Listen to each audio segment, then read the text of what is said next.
Welcome to Frogfoot Howdy, y'all. I'm Michael, and this is my garden. Alright, so today I'm going to do kind of a quick garden tour, but mainly focusing on my peas and beans that I planted just a couple of weeks ago. But first I wanted to show you my cherry tomatoes, guys. Look at my wall of cherry tomatoes. Now we went through and actually pruned these up so they'll have better airflow, so they're more disease resistant and bug resistant, because the more airflow you got through it, the less places the bugs have to hide. Now these are some peppers that I planted, and this pepper plant right here is my Serrano pepper. I have never eaten a Serrano pepper, so yeah, I'm gonna try it. All right. So guys, for those who have eaten Serrano peppers, I've heard they're hot. So should I take a big bite, little bite, medium bite? Yeah, I'm gonna go big bite.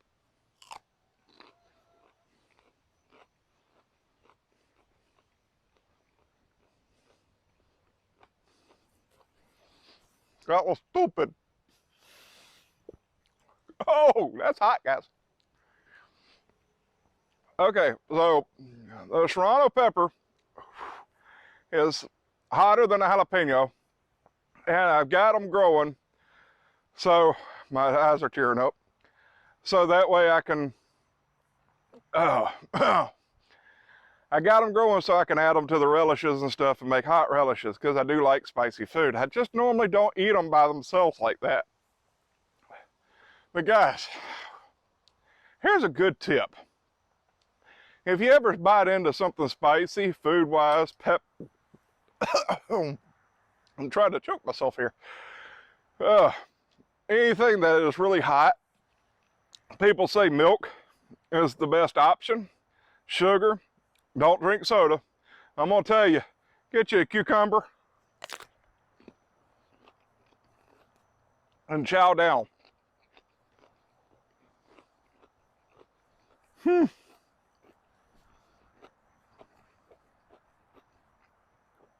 Eating a cucumber almost automatically kills the heat. Whew, that like reduced it 50%. My tongue is still on fire.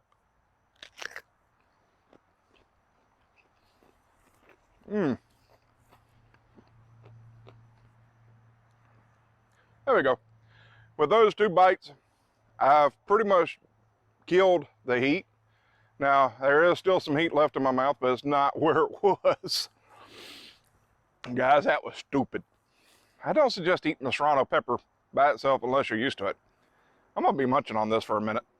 But guys, these are my rattlesnake beans, and they're doing really well. I'm actually thinking about pulling them up and redoing the trellis, because with these right here, I really needed a higher trellis. I should have had this thing at least 8 feet to 10 foot high. And, well, I didn't do it. So these actually are doing really well, but like I said, I'm thinking about pulling them up and going ahead and re-trellis them and replanting them, because I still have time down here in the south. Now these are my yellow wax beans. This row and this row over here that just got planted a week ago. And y'all see they have popped up already. That's pretty good. Now, over here, we have my okra, which is doing really well. Now, these okra I transplanted, and I tell you what, these right here are my emerald green, and they're actually doing better than my jambalayas down there. Not sure why, but they are. But on the other side, as y'all can see, I have my zipper cream peas, and I have my purple hull peas. They were planted 2 weeks ago, and you can see they popped up right nicely. Now, I have more okra back here, and I have some peppers and everything. But guys, I want to show you down there in the front field. Y'all have seen my main garden for the most part. Let's go take a look at my other two gardens in the main garden. Well, not main garden, the front field garden. All right, guys, we've hopped down to the front garden here, and I have 2 different gardens here, or 2 different bed spaces. I have my melon patch that shares with the tomatoes, and I have my pea patch over there. We'll talk about the pea patch here in a minute. But as you can see, these tomatoes right here, we've been pruning up and we've been trellising. And these are a heirloom. There's 4 different varieties. You got Mortgage Lifter, you got Chef's Choice, you got Cherokee Purple, and you got Lemon Boy. And all those tomatoes, by the time everything's said and done this year, I'm hoping to be way up here. Hopefully. We'll see what happens. But guys, I want to show you my melons. So let's walk down this way. So we have my honeydew melons right here, or they're cantaloupe actually. These are halo canary melons, I believe it is. And also mixed with honey rock cantaloupe, because I goofed up and intermixed them when I planted. But this is my watermelons. There's 4 plants in here because, well, I had a goof up with the starters and, well, didn't get no more to come up because of my goof up. So we only got 4 plants in the watermelons, but these are Carolina Cross 180s. And as you can see, there's a baby watermelon right there. This is kind of an infant. It's like maybe the 4 or 5 year old. Then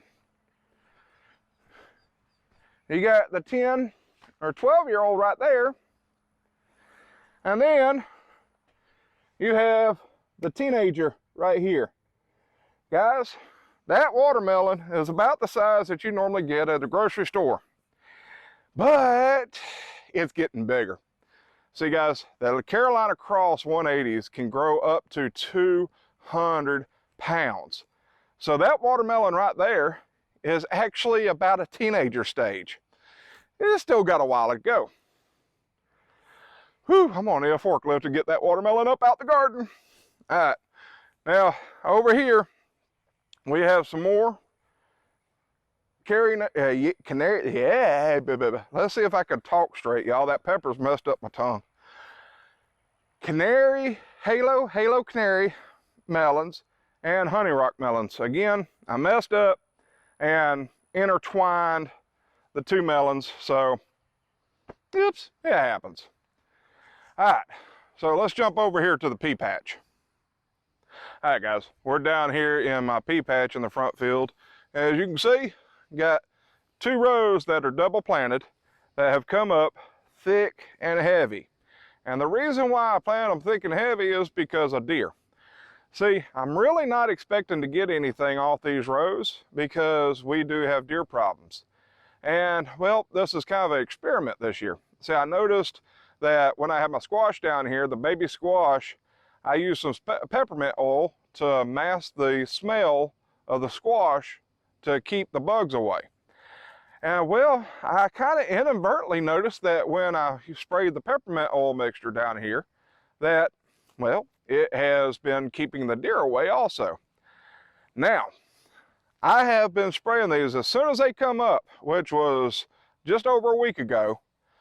As soon as these came up, I sprayed a gallon of peppermint oil mixture, which is about 30 drops of peppermint oil to a gallon, straight onto the plants in the evening time. And I did that towards the evening time to keep the sun from messing with the peppermint oil any, and allow it to get a good soak on there and dry up on the plants without the sun drying it up too quick. Now, I do have proof that the deer have been down here. Guys, take a look at this. Y'all see this print right here? That is a deer track right here. And the deer went straight up to the plants like this, and they smelled the peppermint oil and they backed off. So, I don't know if it's just a fluke or not, but I do know deer love peas, especially this young pea plants right here. And I might have made a mistake, y'all. See, I wasn't figuring the peppermint oil really to do its job. Now I'm spraying the peppermint oil about once every 5 to 7 days, depending on how it rains. And in fact, right now we're trying to kind of rush through this video. Sorry about that, guys, because we have storms rolling in. In fact, it's sprinkling here and there right now. And well, I wasn't thinking that we were going to have peas from this, but with this peppermint oil experiment, I have not seen any plants eaten yet. So that means not only up in my main garden do I have over 200 foot of pea plants. Down here, I have each one of these rows right here is 100 foot. They're double planted, so that means each row total is 200 foot times 2 rows, that's 400 foot. So that's 600 foot of peas. We're gonna be some pea picking frogs out here, y'all, if these actually do well because of that peppermint oil. Now, this experiment is still ongoing. So, like I said, I'm gonna be applying it once every 5 to 7 days. The more it rains, the more I'll have to apply it. But, we'll see. But again, so far, the results are tremendous. I'm liking this peppermint oil.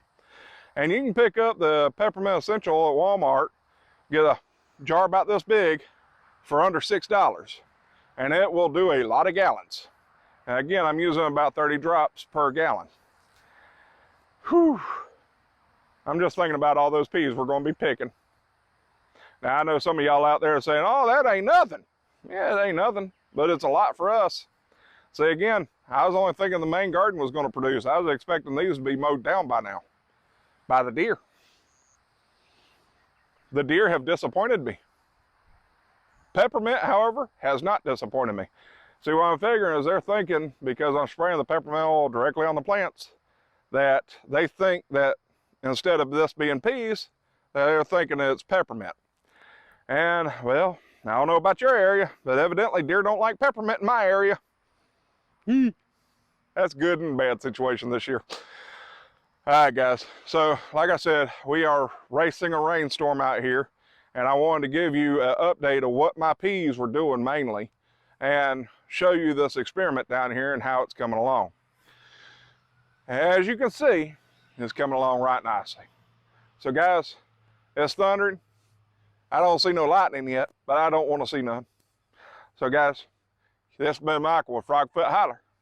Y'all have a froggy day.